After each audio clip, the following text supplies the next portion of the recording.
نے حضرت یوسف علیہ السلام کی حاضر خدمت ہو کر حضرت یوسف علیہ السلام سے عرض کی کہ چلیے۔ حضرت یوسف نے پوچھا کہ کہاں؟ عرض کیا کہ آپ کو یاد ہے کہ ایک دن آپ نے شیشے میں اپنا حسن و جمال دیکھا تو دل میں آپ نے فرمایا تھا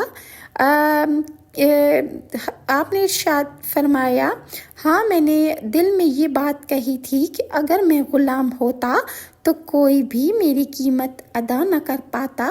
تو حضرت جبرائیل علیہ السلام عرض کرنے لگے کہ آج وہی دن ہے، چلیے اپنی قیمت دیکھ لیجئے۔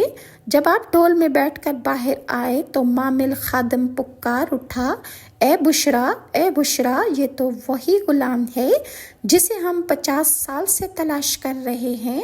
انہوں نے فوراً آپ کو قافلے میں لے جا کر چھپا دیا تاکہ آپ کو کوئی دیکھ نہ سکے۔ صبح کے وقت آپ